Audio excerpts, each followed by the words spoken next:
ஆண்டவராகிய இயேசு கிறிஸ்துவின் நாமத்தினாலே உங்கள் அனைவரையும் நான் வாழ்த்துகிறேன்.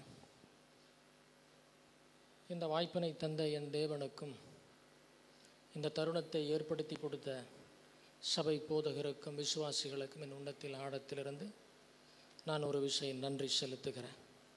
கர்த்தர் நல்லவர், அவர் கிருபை என்றும் உள்ளது. தலைகளை தாழ்த்தி தேவ சமூகத்தை நோக்கி பார்ப்போம். தயவும் இரக்கமுள்ள அன்பு தகப்பனே, இந்த மாலை வேளையில் ஒரு சிறு கூட்டமாய் உனக்கு முன்பாய் வந்து நிற்கிறோம். நீர் பேசும் நாங்கள் கேட்கிறோம். இயேசுவின் நாமத்தில் சிவம் கேளும் எங்கள் நல்ல பிதாவே, ஆமென் ஆமென். அண்ணன் கடந்த வாரத்தில் 4 நாளைக்கு முன்னாடி அண்ணன் சொன்னாங்க, இந்த வாரம் நீ தான் கிங்ஸ்லி, உன் டேர்ன் தான், நீ ப்ரிப்பேர் ஆகிக்கோ அப்படின்னு. ஆனால் நான் சென்னை வாசியில் நான் காஞ்சிபுரம் போயிட்டேன். ஸோ காஞ்சிபுரம் போனாலும் வேறு எங்கே தூரம் போனாலும் கொடுக்கப்பட்டிருக்கிற ஊழியத்தின் கடமையை சரியாக செய்ய வேண்டும். அதுதான் ஒரு ஊழியனின் ஒரு நல்ல பண்பு. ஸோ அப்படியா இந்த ஊழியத்தை கர்த்தர் கொடுத்தார். அதை நிறைவேற்றுவதற்கு மாலை 4:30 மணிக்கு நான் ஆஃபீஸ்லேருந்து கிளம்பினேன். மேப்பில் போட்டு பார்த்தா வெறும் 58 கிலோமீட்டர் தான் என்னுடைய ஆஃபீஸுக்கும் வீட்டுக்கும். 2 மணி நேரம் 40 நிமிஷம் காட்டுது. அப்போ எத்தனை தடவை நான் கியர் போட்டிருக்கணும், எத்தனை தடவை இந்த கிளச்சை மிதிச்சிருந்தால் 2 மணி நேரம் 40 நிமிடத்தில் இங்கே வந்து சேர முடியும். ஆஃபீஸை விட்டு கிளம்புனது 4:30. ஸோ அப்படியான ஒரு தூரத்தில் போய் இருந்தாலும், கடினமான டெய்லியும் காரில் போயிட்டு வர்றது கஷ்டமாக இருந்தாலும், எப்படியாவது அந்த வார்த்தைக்கு ஒரு பக்கத்திலிருந்து தடை வரும். அதுதான் அடையாளம்.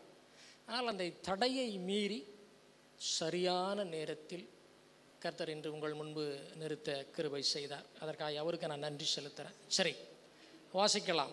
மத்தேயு 22:37-38. மத்தேயு 22:37-38.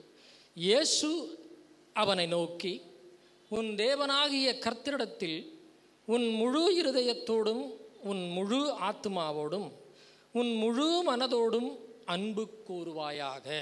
38வது வசனம். இது முதலாம் பிரதான கற்பனை. பாருங்க, வேதாகமத்தில் தேவன் நமக்கு அநேக கற்பனைகளை கொடுத்திருந்தாலும் இந்த கற்பனையை குறித்து அவர் ரொம்ப தெளிவுள்ளவராய் எழுதியிருக்கிறார். இது முதலாம் பிரதான கற்பனை, ஹை ப்ரியாரிட்டி. அப்போது வேதத்தில் நமக்கு கொடுக்கப்பட்டிருக்கிற எத்தனையோ கற்பனைகள் இருந்தும் பரிசுத்த ஆவியானவர் இந்த வசனத்திலே அவர் திட்டமாய் தெளிவாய் குறித்து சொல்கிறார். இது முதலாம், அது மாத்திரமல்ல, இது பிரதான கற்பனை என்று சொல்லுகிறார்.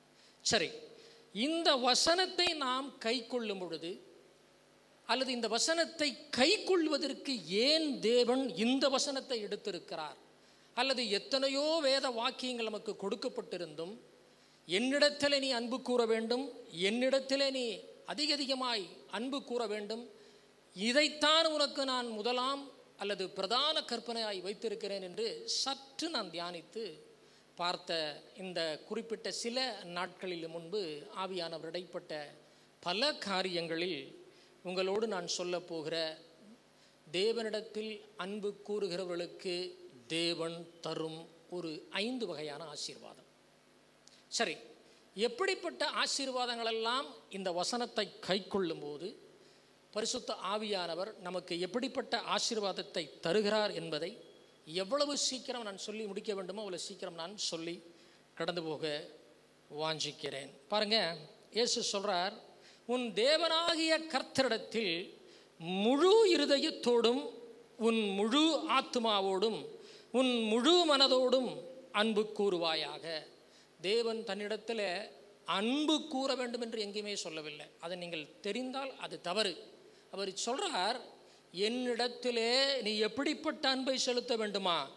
முழு இருதயத்தோடு, முழு ஆத்மாவோடு, முழு மனதோடு. அதை நாங்கள் அன்பு கூறுவதில் முழு அன்பு, பாதி அன்பு, கால்பாகம் அன்பு அப்படி இல்லை. அப்போ அன்பு கூறுவது தவறு என்று நான் சொல்லவில்லை. நீங்கள் அன்பு கூறுங்கள், ஆனால் தேவனை தவிர மற்ற யாரையும் முழு மனதோடு அன்பு வைத்து விடாதீர்கள். மனுஷரிடத்தில் அன்பு கூறுங்கள், உறவினரிடத்திலே அன்பு கூறுங்கள், வேலை செய்கிற இடத்தில் உங்கள் சக தோழர்களிடத்திலே நீங்கள் அன்பு கூறுங்கள். ஆனால் யாரையும் முழு மனதோடு, முழு ஆத்துமாவோடு அல்லது முழு மனதோடு நீங்கள் அன்பு கூர்ந்தால் அதனுடைய விளைவு ஏமாற்றம். ஆனால் தேவனாகிய கர்த்தரிடத்திலே நீங்கள் முழு மனதோடும் முழு இருதயத்தோடும் அல்லது முழு இருதயத்தோடும் நீங்கள் அன்பு கூர்ந்தால் அவர் நம்மை ஆசீர்வதிக்கிற தேவனாக இருக்கிறார். இதுதான் மனிதனிடத்திலே அன்பு கூறுவதற்கும் தேவனிடத்திலே அன்பு கூறுவதற்கும் உள்ள வித்தியாசம் இதுதான். சரி, நான் இந்த தேவனிடத்திலே அன்பு கூறுகிறேன், வேதம் வாசிக்கிறேன், சபைக்கு வருகிறேன், ஊழியத்திலே பங்கெடுக்கிறேன், உபவாசத்திலே கலந்து கொள்கிறேன், நான் அன்பு கூறுகிறேன். அந்த அன்பு இல்லைன்னா நம்மை போல ஏமாற்றுவர்கள் யாருமே இருக்க முடியாது. தேவை வரும்போது தேவனிடத்தில் கண்ணீர் விட்டு அழுவதும், தேவன் தேவை முடிந்தது பிறகு வாரத்துக்கு ஒரு முறை ஜெபிப்பதும் நம்முடைய வேலை. நான் உங்களை யாரையும் நான் சொல்லலை, என்ன சொல்லிக்கிறேன். அதனால் காரியம் வரும்பொழுது, நமக்கு எதிராய் சில சூழ்நிலைகள் எழும்பும் பொழுது அழுவோம். ஆனால் அதை கர்த்தர், ஆனால் மனுஷன் பார்க்கிற விதமாக என் தேவன் பார்ப்பதில்லைங்க. நம்முடைய கண்ணீர்கள் எல்லாம் துருத்தியில் பிடித்து வைத்திருக்கிற தேவன் அந்த கண்ணீரை நாம் மறந்துடுவோம். ஆனால் அவர் அதை நினைவுபடுத்தி கொண்டு ஒரு நாள் செய்வார். ஒரு நாள் நமக்கு என்ன செய்வாராம், அதற்கான பலனை தராரு. அதனால தான் அவர் சொல்கிறாரு. ஏன் இதை சொல்கிறாரு அப்படின்னா, ஒருவேளை பொசசிவ்னஸ், ஒருவேளை அவர் நமக்கு என் மீது தான் நீ அன்பாக இருக்கும் இல்லை, அவர் சொல்கிறாரு, மனுஷனிடத்தில் நீ அன்பு கூறுடா, ஆனால் என்னிடத்தில் அன்பு கூறாத, முழு பலத்தோடு கூட என்னிடத்தில் அன்பு கூறு. உன் ஆத்துமாவோட, முழு ஆத்துமாவோட மனுஷத்தில் நீ அன்பு கூறாத, அன்பு கூறு, ஆனால் என்னிடத்தில் முழு ஆத்துமாவோட அன்பு கூறு. ஏனென்றால் அவர்கள் கைவிடுவார்கள், நானோ உன்னை கைவிடுவதில்லை. இந்த வித்தியாசம் தான், வேற பெரிய வித்தியாசம் இதில் ஒன்றுமில்லை. சரி, அப்போ ஏதோ ஆராதனையில் கலந்துப்பதனாலேயோ அல்லது வேதத்தை வாசிப்பதனாலேயோ அல்ல சபை கூடுதலை விட்டுவிடாமல் வருவதனாலேயோ நான் மீது அன்பு கூறுகிறேன் அல்ல.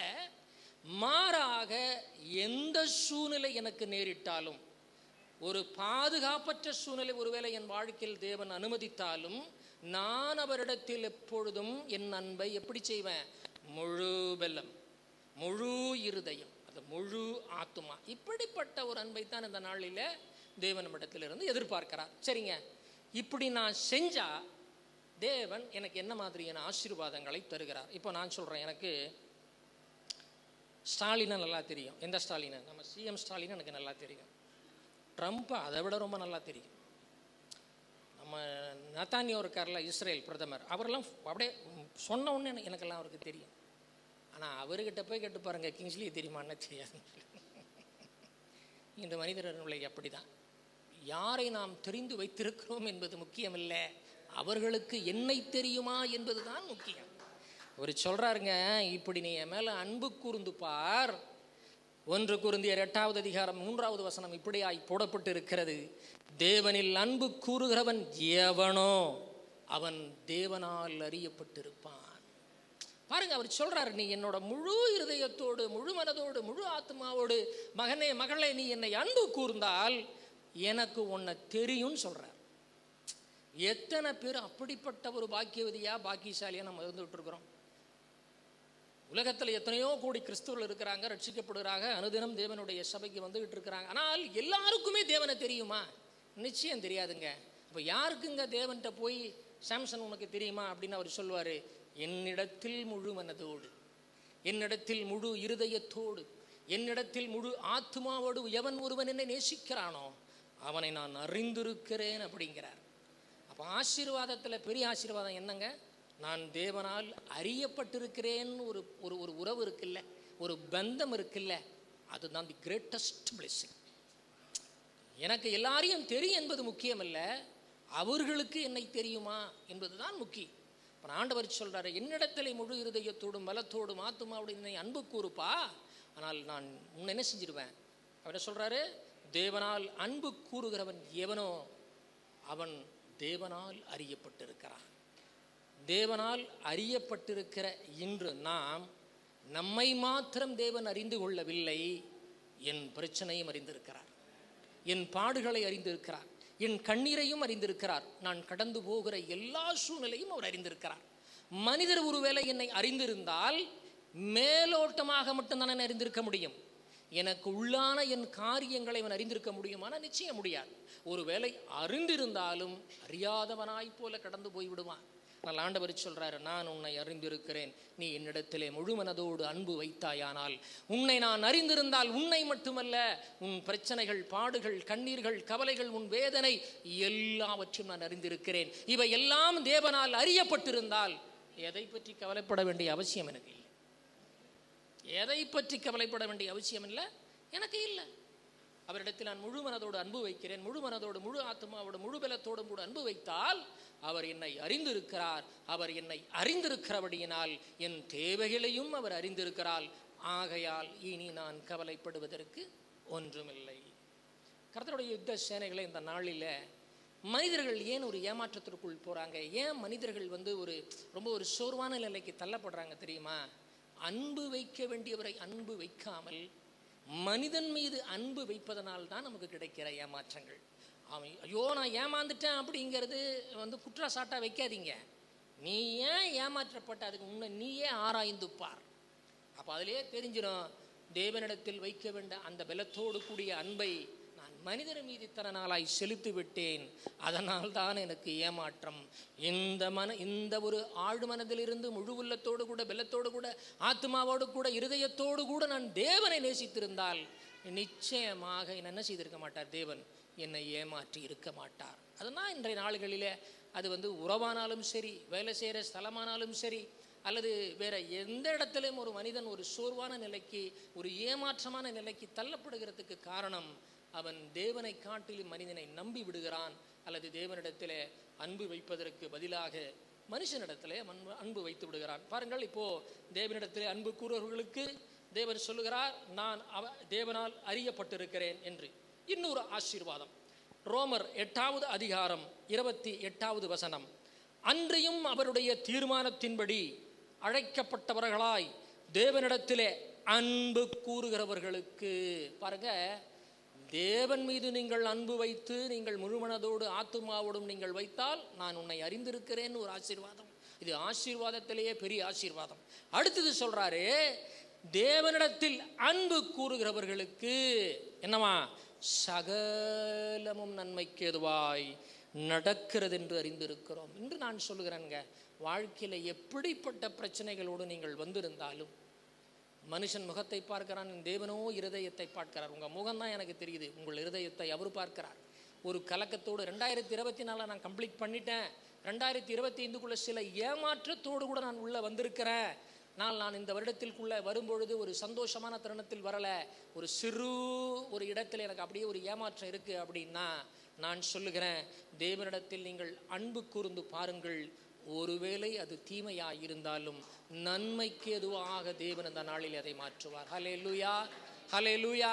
உங்களுடைய ஊழியத்தில் இருக்கலாம், உங்கள் வேலை ஸ்தலத்தில் இருக்கலாம், இல்லை நீங்கள் பயணிக்கிற வேற எந்த ஒரு காரியத்திலுமாக இருக்கலாம். ஒரு ஏமாற்றத்தோடு கூட, ஒரு சோர்வோடு கூட, கலங்கப்பட்ட ஒரு இருதயத்தோடு கூட நீங்கள் இருந்தீங்கன்னா தேவன் சொல்லுகிறார், என்னால் நான் உன்னை அறியப்பட்டிருக்கிறேன். அது மாத்திரமல்ல, நீ என்னிடத்திலே அன்பு கூர்ந்தபடியினால உனக்கு சகலமும் நன்மைக்கு எதுவாக இந்த நாளிலே நான் நடத்துவேன் என்று இந்த நாளிலே நமக்கு அவர் வாக்கு உரைக்கிறார். ஹல்லேலூயா, ஹல்லேலூயா. ஒரு ஞானஸ்தானம் எடுக்கும் பொழுது ஒரு போதகர் ஒருவனை தண்ணியில் அமுக்கும் போது அவன் கையை மட்டும் உயர்த்தி பிடித்து விட்டு, போதகரே இப்போ நான் உள்ளே போகட்டுமா என்று கேட்டானான். ஏன் அப்போ அவன், இல்லைப்பா கையெல்லாம் நீ எல்லாம் உள்ளே இருக்கணும்பா, ஃபுல்லும் நான் முக்கிய வெளியே எடுப்பேன். அப்போ அவன் சொன்னானா, இந்த கரத்தை நான் உயர்த்தினதுக்கு காரணம் நான் சிகரெட்டு பிடிக்கிற பழக்கம் உள்ளவனாக இருக்கிறேன், அந்த பழக்கம் இருக்கிறதுனால இதுக்கு கீழே ஞானஸ்தானம் எடுத்துக்கிறேன், முழுசாக விட்டதுக்கு பிறகு நான் முழு ஞானஸ்தானம் எடுத்துக்கிறேன் அப்படின்னா. தேவனிடத்தில் அன்பு கூறுகிற பதம் இப்படி தான். எங்கேயோ ஒரு குறை வைத்துக் கொண்டு தேவனிடத்தில் அன்பு கூறுவது என்பது நம்மை நாமே ஏமாற்றிக் கொள்கிறோம். ஆகவே தேவனிடத்தில், அதனால தான் அவர் சொல்றாரு, நீ முழு உன்னுடைய ஃபுல் ஸ்ட்ரெங்க்ல என்ன பண்ணு, என்னை நேசிச்சிருப்பா. இதுக்கப்புறம் என்ன நேசிக்கிறேன் பலனே இல்லைப்பா, அந்த அளவுக்கு உங்களை நான் நேசிக்கிறேன்னு சொல்லிட்டியா, உனக்கு எதுவாக இருந்தாலும் நன்மைக்கு எதுவாய் நடக்கும். இந்த நாளில் தேவன் பேசுகிறார், உன்னுடைய வாழ்க்கையில் எப்படிப்பட்ட சூழ்நிலைகளை நீங்கள் கடந்து வந்தாலும் என்னிடத்திலே அன்பு கூர்ந்தபடியால், மறுபடியும் சொல்லுகிறேன், என்னிடத்திலே நீங்கள் அன்பு கூர்ந்தபடியால், என்னிடத்திலே நீங்கள் அன்பு கூர்ந்தபடியால் சகலமும் நன்மைக்கு எதுவாக நடக்கிறது என்று நாங்கள் அறிந்திருக்கிறோம். ஹல்லேலூயா, ஹல்லேலூயா, ஹல்லேலூயா. ரெண்டாவது ஒரு ஆசீர்வாதம் பாருங்க, ஆதியாகமம் 50வது அதிகாரம் 20வது வசனத்தில் யோசேப்பு சொல்கிறான், நீங்கள் எனக்கு தீமை செய்ய நினைத்தீர்கள், தேவனோ இப்பொழுது நடந்து வருகிறபடியே as it is written in the Bible சொல்றாம, வெகு ஜனங்களை உயிரோட காக்கும்படி அதை நன்மையாக முடிய பண்ணுகிற ஒரு தேவன். தன்னாளில் ஏன் சொன்னா, யோசேப்பு தேவனுடைய இருதயத்துக்கு ஏற்றவாறு அவன் வாழ்ந்தான். பாவத்தை கண்டு விலகி ஓடினான். அன்னைக்கு அவனை டீச் பண்ணுறதுக்கு, கைட் பண்ணுறதுக்கு பரிசுத்த ஆவியானவருடைய சத்தத்தை என்று அவனுக்கு வேதாகம்லாம் ஒன்றுமே இல்லை. அவனை கண்ட்ரோல் பண்ணுறதுக்கு யாருமே இல்லை. ஆனாலும் தன்னுடைய தேவனுக்கு அவன் உண்மை உள்ளவனாக, அந்த உண்மை உள்ளவது எங்கேருந்து வரும்னா, அதிகமாகி ஒருவரை நேசிக்கும் போது தாங்க அந்த உண்மை நமக்குள்ளாய் வரும். நம்ம அதிகமாக ஒருத்தவங்களை நேசிக்கிறோம்னா அவங்க இடத்துல நம்ம உண்மையாக இருக்க வேண்டிய அவசியம் இல்லை. ஒரு டிரான்ஸ்பரன்சி எங்கே ஒரு இடத்துல இருக்கோ அங்கே உண்மை இல்லை. எங்கே அந்த இடத்துல ஒரு வெளிப்படத்தன்மை இருக்கிறதோ அந்த இடத்துல உண்மை இருக்கிறது. அதனால தான் யோசேப்பு சொன்னா, நீயோ எனக்கு என்ன செய்தீங்க, குழியில் தள்ளினீங்க, எகிப்தில் கொண்டு போய் தேவன் என்னை உட்கார வைத்தார், நீங்களோ எனக்கு என்ன செய்தீங்க, தீமையை செய்தீங்க. நான் அவரை நேசித்தபடியினாலே, மறுபடியும் சொல்கிறேன், நான் அவரை உள்மனதோடு நேசித்தபடியினாலே அவரோ எனக்கு என்ன செய்கிறாரா, இப்பொழுது நடந்து வருகிறபடியே வெகு ஜனங்களை உயிரோடு காக்கும்படிக்கு அதை நன்மையாக முடிய பண்ணினார். ஹல்லேலூயா. உங்கள் சூழ்நிலை எதுவானாலும், அது ஊழியத்தில் இருக்கலாம், வேலை ஸ்தலத்தில் இருக்கலாம், உங்கள் குடும்பத்தில் இருக்கலாம், இல்லை நீங்கள் எப்படிப்பட்ட ஒரு வாழ்க்கையில் நீங்கள் ஒரு வழியோடு கடந்து வந்தாலும், இந்த நாளில் நான் உங்கள் சொல்லுகிற ஒரு காரியம், மனிதரிடத்தில் ஒரு நாளும் நீங்கள் அன்பு வைத்து விடாதீர்கள் என்று நான் சொல்ல மாட்டேன். மனுஷரிடத்தில் அன்பு வைங்க, தேவனிடத்தில் முழு மனதோடு அன்பு வைங்க. ஏன்னா அந்த அன்பு உங்களை ஏமாற்றாது, இந்த அன்பு உங்களை ஏமாற்றிவிடும். தேவனிடத்தில் நீங்கள் முழு ஆத்மாவோடு அன்பு கூறுங்க. உங்கள் உறவினரிடத்தில் நீங்கள் வெறுமாய் நீங்கள் அன்பு கூறுங்க. முழு ஆத்மாவை அங்கே நீங்கள் போட்டுறாதீங்க. அதனால தான் ஆண்டவர் நமக்கு என்ன செய்திருக்கிறார், ஒரு வார்த்தை கொடுத்திருக்கிறார், நாசியுள்ள சுவாசம் உள்ள எவனையும் நம்பாது. அது தாயாக இருக்கலாம், பிள்ளையாக இருக்கலாம், கட்டின மனைவியாக இருக்கலாம். நீ நம்பு, ஆனால் முழு மனதோடு நம்பி விடாதே. ஏன்னா அவர்கள் ஏமாற்றுவார்கள். நீ என்ன நம்பு, அது நல்ல இல்லை. முழு மனதோடு கூட என்ன நம்பு, நான் உன்னை ஏமாற்ற மாட்டேன். கரங்களை தட்டி அப்போட நாமத்தை மகிமைப்படுத்து. ஸோ நீங்களோ எனக்கு தீமை செய்ய நினைத்தீர்கள், தேவனோ இப்பொழுது நடந்து வருகிறபடியே வெகு ஜனங்களை உயிரோடு காக்கும்படிக்கு அதை நன்மையாய் மாற பண்ணினாருங்கிற மூன்றாவது ஆசீர்வாதங்களை பார்த்தோம். நான்காவது ஆசீர்வாதம் 1 கொரிந்தியர் 2வது அதிகாரம் 9வது வசனம், எழுதியிருக்கிறபடி தேவன் தம்மில் அன்பு கூறுகிறவர்களுக்கு. மறுபடியும் பாருங்க, எழுதியிருக்கிறபடி, as written in the Bible, எழுதியிருக்கிறபடி தேவன் தம்மில் அன்பு கூறுகிறவர்களுக்கு ஆயத்தம் பண்ணினவர்களை கண் காணவும் இல்லை, காது கேட்கவும் இல்லை, அவை மனுஷனுடைய இருதயத்தில் தோன்றவும் இல்லை. தன்னிடத்தில் அன்பு கூறுகிற ஒரு மகளையோ ஒரு மகனையோ அவர் ஆசீர்வதிக்கிற அந்த விதம் இருக்குல்ல, பார்த்தீங்களா? அப்படி சொல்றாரு, என்னிடத்தில் அன்பு கூறுகிறவனுக்கு நான் ப்ரிப்பேர் பண்ணுவேன்னு சொல்லலை. மனுஷன் சொல்லுவான், நீ இதெல்லாம் பண்ணு, நான் உனக்கு பண்ணுறேன். ஆனால் அவர் சொல்றாரு, என்னிடத்தில் நீ அன்பு கூர்ந்தால் ஆயத்தம் பண்ணினவர்களை ஆல்ரெடி ப்ரிப்பேர்டு. எவ்வளோ ஒரு நல்ல தேவன் இந்த நாளில் நம்ம ஆராய்ந்து கொண்டு இருக்கிறோம். யாருக்கும் இல்லாத ஒரு பாக்கியம் இல்லை. நீ என்கிட்ட அன்பு வைக்கிறதுனால மட்டுமே உனக்கு நான் ஆயத்தம் பண்ணுவேன்னு சொல்லலை, ஆயத்தம் பண்ண போறேன்னு சொல்லலை, ஆயத்தம் பண்ணினபடியே இட்ஸ் ஹாஸ் டன். அது முன்னாடியே நீங்கள் அன்பு வைத்தது நிமித்தம் உங்களுடைய வாழ்க்கையில் அவர் செய்ய வேண்டியதை ஆயத்தம் பண்ணிவிட்டார். அவர் ஆயத்தம் பண்ணினதை யார் பார்க்கல? என் கண் காணவும் இல்லை, காது கேட்கவும் இல்லை. எவ்வளோ ஒரு பொசசிவ் பாருங்க ஆண்டவருக்கு. உனக்கு நான் செய்ய போகிற நன்மையை மனுஷன் நன்மை செய்யறதுக்கு முன்னாடி 100 பேருக்கு சொல்லிட்டு செய்வான், செஞ்சுட்டு 2000 பேருக்கு சொல்லுவான். ஆனால் தன்னிடத்தில் அன்பு கூறுகிறவர்களுக்கு அவர் ஆயத்தம் பண்ணினவர்களை எவ்வளவு ஒரு சீக்ரெட் பாருங்க. கண் காணவும் இல்லை, காது கேட்கவும் இல்லை, அவை மனுஷனுடைய இருதயத்தில் தோன்றவும் இல்லை. இதுதான் தேவன் நம்மை ஆசீர்வதிக்கிற விதம். ஒரு அன்பு கூறுனா வேற இல்லை. என்னங்க பெரிய கஷ்டமான அசைன்மெண்ட்டு? எவனும் அசைன்மெண்ட்லாம் செய்கிறான். 15 கிலோமீட்டர், 100 கிலோமீட்டர், இங்கேருந்து உயரத்துக்கு ஒரு 60 கிலோமீட்டர் அசைன்மெண்ட். அதெல்லாம் இவர் எந்த அசைன்மெண்ட்டுமே கொடுக்கல. சிம்பிள் ஹோம்ஒர்க், எளிதான வீட்டு பாடம், வெரி சிம்பிள் ஹோம்ஒர்க். மகனே மகளே, என்னை முழு மனதோடு முழு ஆத்மாவோடு முழு இருதயத்தோடும் என்னை அன்பு வைத்தால் நான் உன்னை அறிந்திருக்கிறேன். அது மாத்திரமல்ல, உனக்காய் நான் ஆயத்தம் பண்ணினவைகளை காது கேட்கவும் இல்லை, கண் காணவும் இல்லை, மனுஷனுடைய இருதயத்தில் அது தோன்றவும் இல்லை. ஆனால் ஏற்ற வேளையில் உனக்கு அதை நான் செய்வேன்.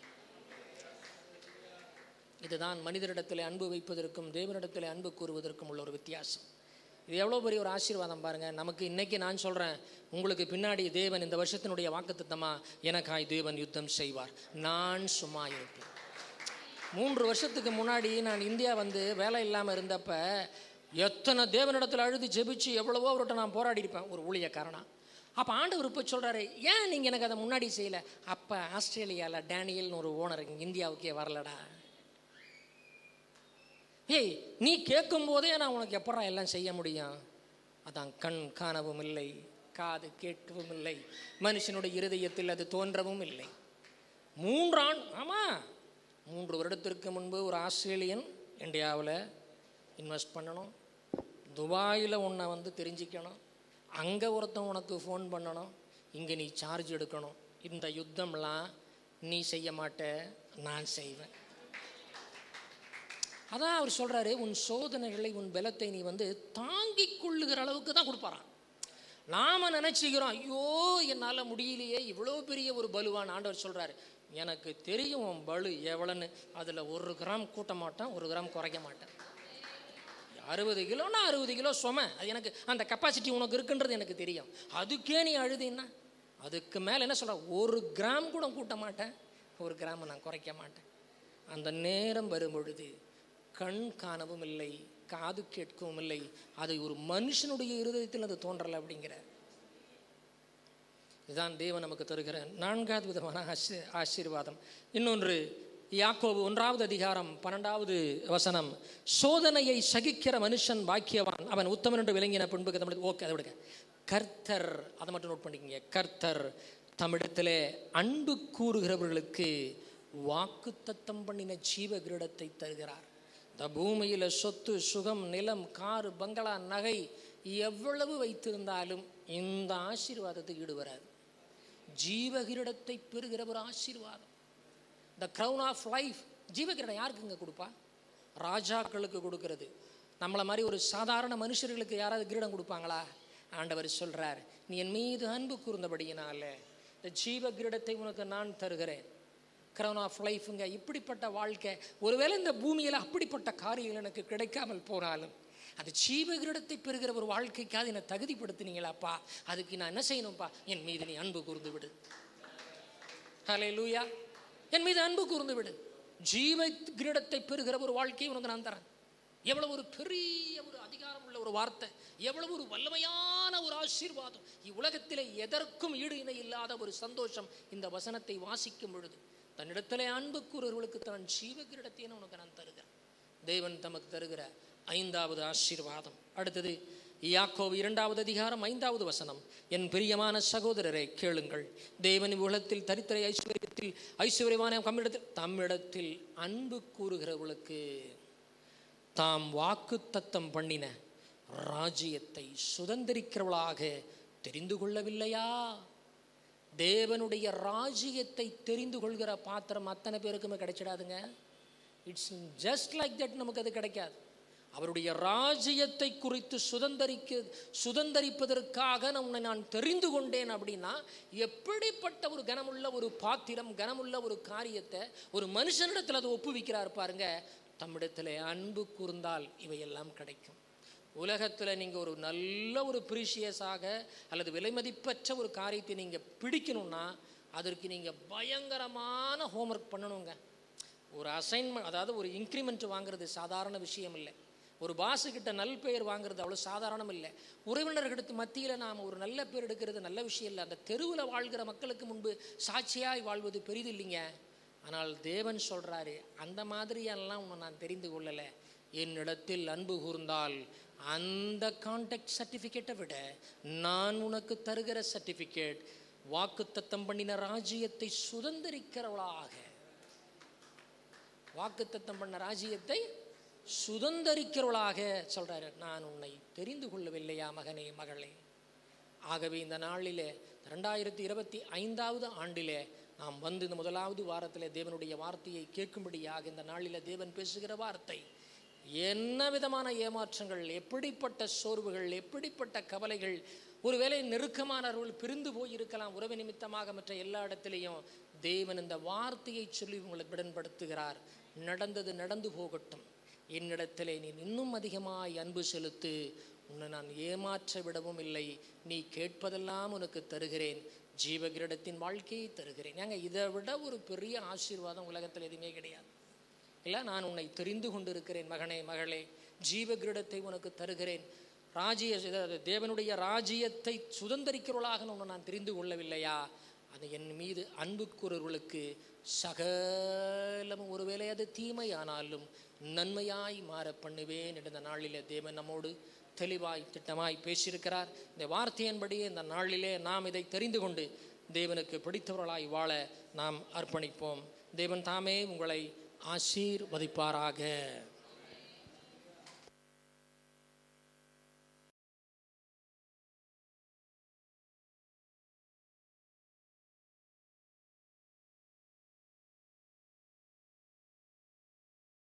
இன்னும் கொஞ்சம் அல்லேலூயா. ஆண்டவர் தேவனிடத்தில் முழு இருதயத்தோடு சொல்லுங்க. மனுஷர்கள் அவர் சொன்னார், மனுஷத்தில் அன்பு கூறுங்க, ஆனால் தேவனிடத்தில் முழு இருதயத்தோடும் முழு ஆத்மாவோடும் முழு மனதோடும் ஆண்டவர் என்ன செய்யணுமா? அன்பு கூறணும். மனுஷர் மேலே அன்பு வைத்து அவங்கள நம்பி எவ்வளோ பேர் ஏமாந்து போயிட்டோம், ஏமாந்து கொண்டு இருக்கிறோம், ஏமாற போகிறோம். ஆனால் ஆண்டவர் இடத்துல நீங்கள் அன்பு வைத்தா அதுக்கு 5 விதமான ஆசீர்வாதத்தை ஆண்டவர் தர. கரங்களை தட்டி கொஞ்சம் நேரம் வாய்களை திறந்து, ஆண்டவரே உம்மிடத்தில் முழு இருதயம், ஆண்டவரே பாதி இருதயத்தோடு, ஒருவேளை 24ல் இருந்தானா 25ல் முழு இருதயத்தோடு என்ன செய்ய போகிறேன்? அன்பு கூற போகிறேன். ஆண்டவரே அல்லேலூயா. சகலமும் நன்மைக்கு. ஆண்டவர் முதலாவது நம்மளை அறிந்தவராக இருக்கிறார். சொல்லுங்க, எத்தனையோ பேர் என்ன அறியல, எத்தனையோ பேர் என்ன பார்க்காத போயிடுவாங்க, உன்னை தெரியலன்னு சொல்லுவாங்க. ஆனால் ஆண்டவரத்தில் அன்பு கூறும்போது ஆண்டவர் நம்மளை அறிந்திருக்கிறார். அல்லேலூயா. அல்லேலூயா. எங்கேயோ இருந்த நம்மை, பாவத்தோடு இருந்த நம்மை அவர் என்ன செய்தார்? நம்மளை நம்மளை பிரித்தெடுத்த தேவன். அல்லேலூயா, அல்லேலூயா. அடுத்தது ஆண்டவருக்கு நம்ம அன்பு கூறும்போது சகலமும் நமக்கு நன்மை. எத்தனை பேர் விசுவாசிக்கிறீங்க? 25ல் நான் நுழைஞ்சிட்டேன், 3ஆம் தேதி ஆயிடுச்சு, எல்லாமே நம்மளுக்கு நன்மையாக முடியுன்றாங்களா? விசுவாசிங்கன்னா கரைகளை தட்டி சொல்லுங்க, சகலமும் நன்மையாக இருக்கும், சகலமும் நன்மையாக இருக்கும். ஆண்டவரை நீ நம்பி ஆண்டவரை நேசிக்கும் போது, முழு இருதயத்தோடு அன்பு செலுத்தும் போது, அவருக்கு முழு நேரத்தை கொடுக்கும் போது, ஆண்டவரை நேசிக்கிறது ஒரு விதம் முழு நேரத்தையும் கொடுக்கணும், அல்ல முழு ஆத்மாவை கொடுக்கணும். ஆண்டவர் சொல்றார், ஹல்லேலூயா, நான் என்ன செய்வேன்? சகல நன்மை எல்லாவற்றையும் நம்மளை ஆயத்தம் பண்ணிட்டாருங்க. ஆசீர்வாதத்தை அருமையாக சொன்னார். நம்மளுக்கு ஃப்ரெண்ட்ஸுக்கிட்ட கேட்டால், நான் இதை செய்கிறேன், நான் ரெடி பண்ணிவிட்டு சொல்கிறேன், ஒரு சாப்பாடே என்ன சொல்லுவாங்க, ரெடி பண்ணிவிட்டு சொல்கிறேன்னுவாங்க. ஆனால் ஆண்டவர் சொல்கிறாரு, கண்ணு காணவும் இல்லை, காது கேட்கவும் இல்லை, மனிதருடைய இருதயத்தில் தோன்றவும் இல்லை, அந்த மாதிரி ஆசீர்வாதம் எனக்கு கிடைக்கும்னு சொன்னீங்கன்னா கரங்களை தட்டி ஆண்டவர்கிட்ட சொல்லுங்க. ஆனால் முதலாவது என்ன செய்யணும்? ஆண்டவரை நேசிக்கணும், அவரை மாத்திரம் நேசிக்கணும் அதிகமாக. ஜீவ கிரீடத்தை நம்மளுக்கு தர தேவன். அவர் வாக்குத்தத்தம் பண்ணதை ஜீவ கிரீடம், ஹல்லேலூயா, லைஃப் ஆஃப் கிரவுன், ஹல்லேலூயா. அதே போல் ராஜ்யத்தை நம்மளுக்கு என்ன செய்ய போகிறாரா? சுதந்திரிக்குள்ள நம்மளை என்ன செய்ய போகிறார்? நடத்த போகிறார். கரங்களை தட்டி 5 விதமான ஆசீர்வாதம் இந்த 2025ல் எனக்கு வேண்டும் ஆண்டவரே. அதுக்கு நான் என்ன செய்யணும்னா, உண்மை முழு இருதயத்தோடு நாம் நேசிக்கணும், முழு ஆத்மாவோடு நேசிக்கணும், முழு மனதோடு நான் நேசிக்க போகிறேன். முடிஞ்சவங்கள அப்படியே எழுந்து நின்று, ஏனென்றால் என்னை அறிந்தவர், என்னை புரிந்தவர், என்னை தெரிந்தெடுத்தவர் என் இயேசு தான். எத்தனையோ பேருடைய அன்பை நான் யோசித்து பார்த்து நான் ஏமாந்து போயிட்டேன். ஆண்டவரே, இந்த அன்பு எனக்கு கிடைக்கலையே, இது மிஸ் ஆயிடுச்சே அப்படின்னு நினச்சி ஏமாந்து போயிட்டீங்க. ஆனால் இயேசு மேலே மாத்திரம் நீங்கள் அன்பு வைங்க. இது பிரதான கட்டளை. அது இங்கிலீஷில் நல்ல, this is the first and great commandment. அந்த வசனத்தை வாசித்து யாரும் எடுத்தவங்க, மத்தேயு 22:37. Jesus said unto him, Thou shalt love the Lord thy God with all thy heart and with all thy soul and with all thy mind. வாசிங்க பார்க்கலாம். முழு தமிழில் தெரியல, மனப்பாடமாக சொல்லலாமா? தமிழில் வாசிங்க, சீக்கிரமாக வாசிங்கம்மா. மாலத்தி எடுத்துகிட்ட வாசி. இயேசு அவனை நோக்கி, உன் முழு இருதயத்தோடும் உன் முழு ஆத்மாவோடும் முழு மனதோடும் அன்பு கூர்வாயாக. இதுவே முதலாம் பிரதான கட்டளை. கரங்களை தட்டி அன்பு ஆண்டவரை நேசிக்கிறத காட்டிலும் வேற எந்த கட்டளை இல்லை. சொல்லுங்க, இன்னும் அதிகமாக நேசி போகிறோம் ஆண்டவரே, இன்னும் உண்மையில அன்பு கூற போகிறோம் ஆண்டவரே. ஒரு ரபா அதிகர கொஞ்சம் வாய்களை தந்து ஸ்தோத்திரம் பண்ணுங்க. ஆண்டவரே உண்மை நேசிக்கிற எங்களை அறிந்த தேவன் ஆண்டவரே, ஆண்டவரே எங்களை புரிந்த தேவன் ஆண்டவரே, எங்களுக்கு நன்மை செய்கிற தேவன் ஆண்டவரே, எங்களுக்கு சகலமும் ஆயத்தம் பண்ணி வட்டு இருக்கிறீர். எங்களுக்கு ஜீவ கிரீடத்தை தரப்போகிறீர். எங்களுக்கு ராஜ்யத்தில் போக நீர் கிருபை பாராட்ட போகிறீர். ஹல்லேலூயா, ஹல்லேலூயா. கொஞ்ச நேரம் வாய்களை தந்து சொல்லுங்க, ஆண்டவர் பேர்ல அன்பு கூறணும். அன்பு குறைந்து விட்டது. ஆதியிலிருந்து அன்பு குறைஞ்சிச்சு.